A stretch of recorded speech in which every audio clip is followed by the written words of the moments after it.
All right, everyone. Welcome back to another episode of not Table Talk with Jeremiah, but the Cambiando Caminos Podcast. It's Jeremiah Tacho, your host and public information officer of SGA.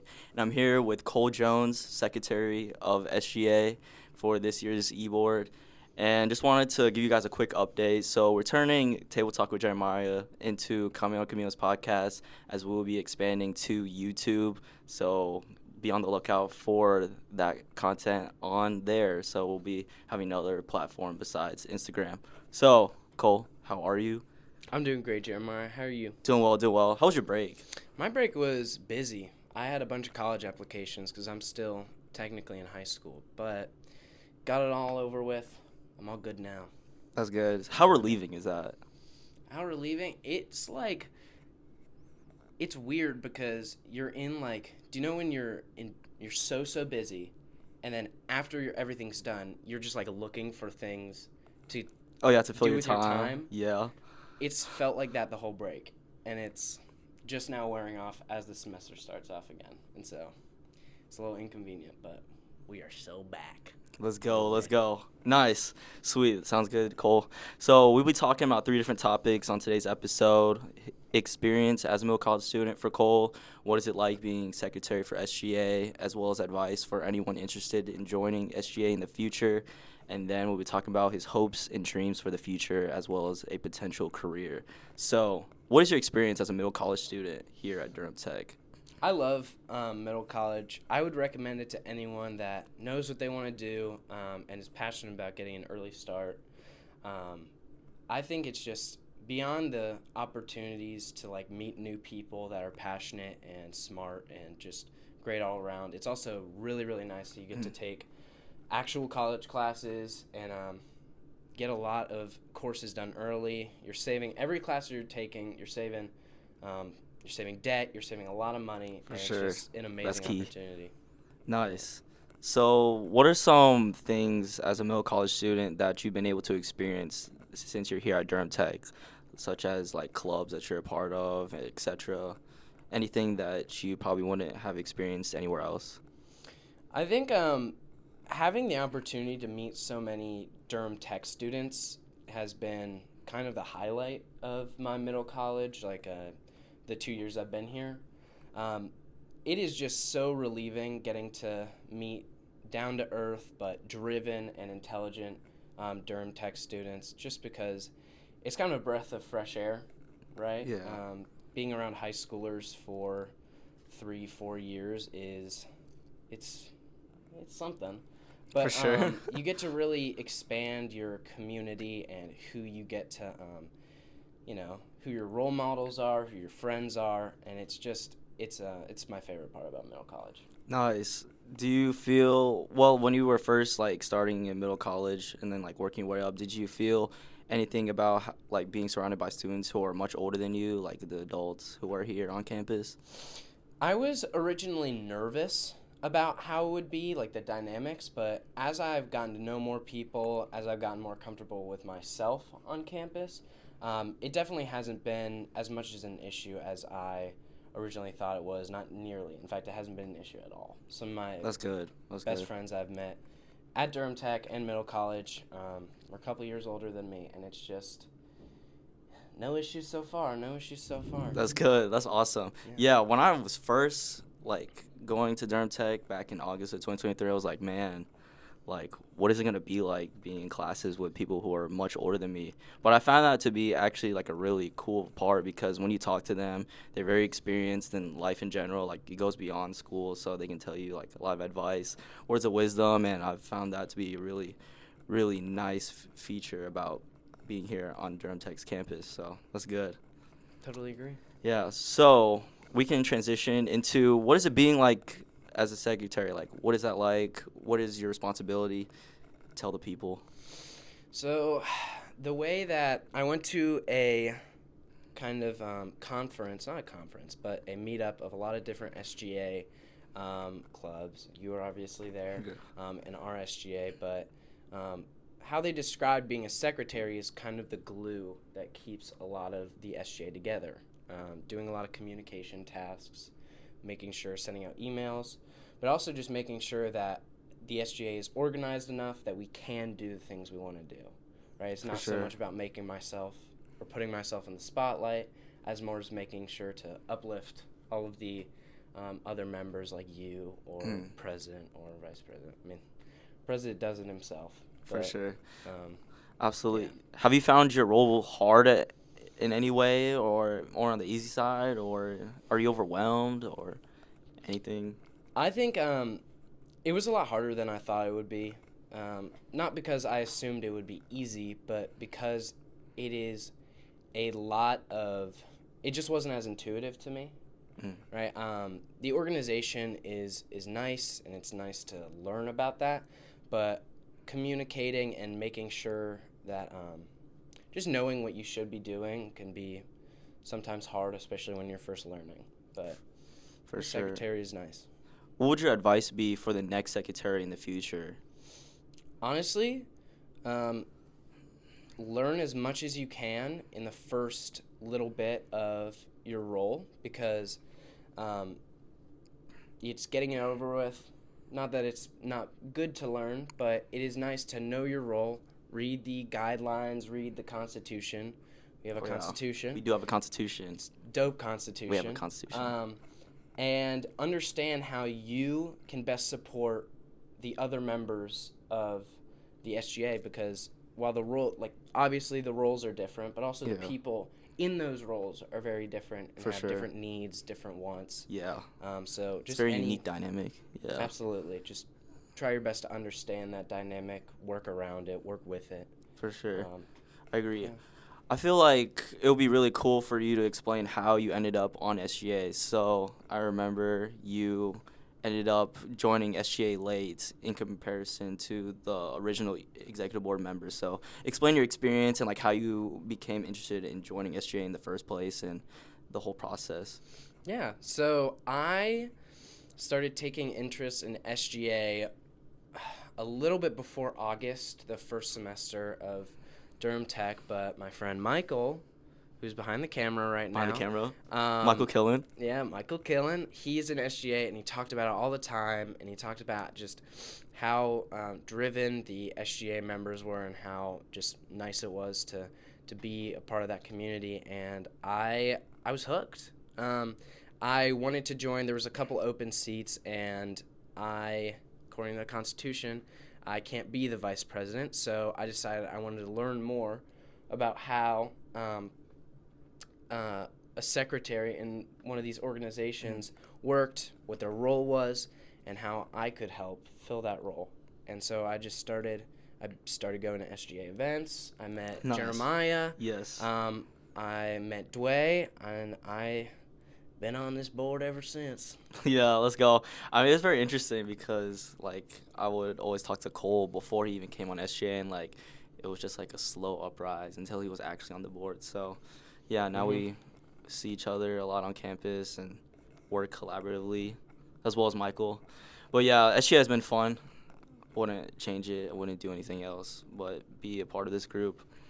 So what is your advice for anyone in the future wanting to join SGA in general? So beyond being a secretary, so like for the next president, vice president, for the next public information officer, and so on and so forth, like what is your advice for them? I think making SGA a priority in your schooling, or not in your academics, obviously, your grades are very, very important. Oh, yeah, those come first.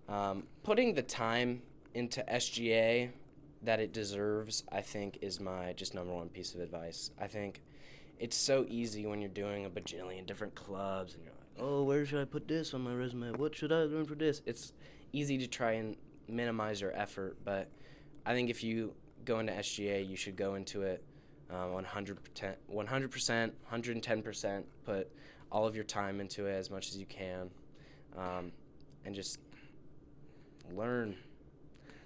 Yeah, for sure. It's a really great opportunity to be able to learn and expand, like, who you are as a person in terms of, like, your communication skills, being able to, like, step out of your comfort zone and be able to take on the responsibility of certain tasks, no matter what position you're in, and just being able to do the best at your role. And the best part about it is, like, how collaborative SGA is. So being able to talk to one another in your group, especially when you have executive board meetings. And yeah, it's like a lot of fun, and it's just people that you're surrounded by more than like maybe anyone else on campus if you're a part of it. So yeah, I love it, and I'm Love sure it. Cole does too. It's an amazing job. Amazing, beautiful thing. Yeah. All right, we'll be transitioning to our third topic. What are your hopes and dreams for the future? I feel like this deserves a lot more time to be talked about. So, what's on your mind? What's on my mind? Hopes and dreams. Yeah, paint the $1 picture. billion mansion. 2,000 different individual sports cars. But actually, 1,000 different individual sports cars. Nice. But I want to go into law, and politics. I love how just important that work is, in my opinion. And I've been drawn to it for years and years, my many expanded years. A lot of it. But I love I love law. I love politics. And I want to become an attorney. Go to law school, pass the bar, all of Nice. those things. Go into a lot of debt. I'm excited for that one. But yeah, I've been drawn to it since even before high school. I don't really know. I signed up for my first practice LSAT, which is the kind of standardized test for before you go into law school. I signed up for my first one in 8th grade before I even knew I wanted to be a lawyer, because I just liked the fun of the logic games and the reading comprehension. It was so yeah, probably law, maybe. Nice. You know. Can you explain, like, I know it was a couple years back, but like, what is on the LSAT? Like, what does it consist of? So it consists of a couple different sections. It's not like a regular test where you learn different material and you're tested on your memorization or how you use that material, but instead you're tested on how quickly you can evaluate certain problems, how you map out certain problems in your head on paper. There's logic games, so it's a lot of thinking. It's not memorization at all. There's reading and reading comprehensions. You practice, how quickly, what piece of information you take out, and then it's kind of a big game from what I've heard of it. I haven't taken it, obviously, but it's a lot of just different thinking exercises. Wow. Yeah. Interesting. So, like, whenever you do take it in the future, when the time comes, like, so there really isn't a way to study for it, you'd say? No, there definitely are ways to study for it, but it's not in the conventional studying where it's memorizing and interpreting. Instead, you're training how you think and how quickly you think. The roads that your brain goes down is what you're studying and what you're training, instead of just material like, what's this equation? What is this date? It's not that at all. Gotcha. Yeah. What's the time limit, if you know? I'm not sure. I think it's a pretty long test, but it's a lot of questions as well. Oh, okay. So Wow. it's about, and it's really tough. It's one of the hardest tests in the world. Wow. Yeah, along I with can the bar imagine. exam. I think actually the bar exam is considered that, but it's very intense. It's a lot. So, like, about becoming an attorney, like, what attracts you the most about it? Like, what about the job of an attorney appeals to you the most? I think it's a lot of things. The way that I figured out I wanted to be an attorney was I was writing a case for a debate I was doing, and kind of the rush that you get because I find that when you're preparing a case for a debate, anything like that, it takes a lot of thinking and it's slow. But when you get started, when you get an idea, it's the rush and the excitement that draws me to law and that type of profession. Oh, wow. Yeah. Nice. Can you, or during those times, would you explain or express it as stressful? I'd say that I think from what I've heard about law and politics, it's a lot of stress. Just different things like that is always going to be stressful, but during that time, I would imagine it makes it all worth it, and that's what I'm chasing, is that excitement from being able to think better, Nice. think not necessarily better, but think and evaluate and all those different big words that I'm gonna have to learn for law school. Nice. That's yeah. good.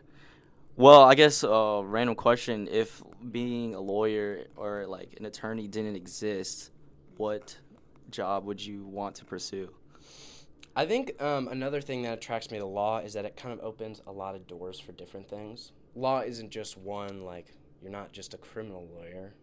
You can be a whole bunch of things. You can be a real estate lawyer. You can be a prosecutor. That's in the realm of criminal law. But I'd probably, if law didn't exist, I'd probably go into, like, try and become a politician. But Nice. law is a large way to get your foot in the door in politics. For sure. I agree. That's the goal. That's the goal. Nice. Well, Cole, thank you for your time. Thank you. It is currently Tuesday, January 14th. It's 12:14 right now. So we'll be coming to a conclusion on this episode. Thank you, Cole. Thank you for being here. And thank you for everyone that's watching. This will be going up on YouTube, not Instagram. So you can find us at Cambiando Caminos Podcast on YouTube. So be sure to also stay tuned on Instagram because we'll be posting snippets on there. But to find the full episode, we'll be here on YouTube. So thank you, everyone. Thank you, Cole, again. Thank you, Jeremiah. And we appreciate you. And thank you all. And Happy New Year. Happy New Year.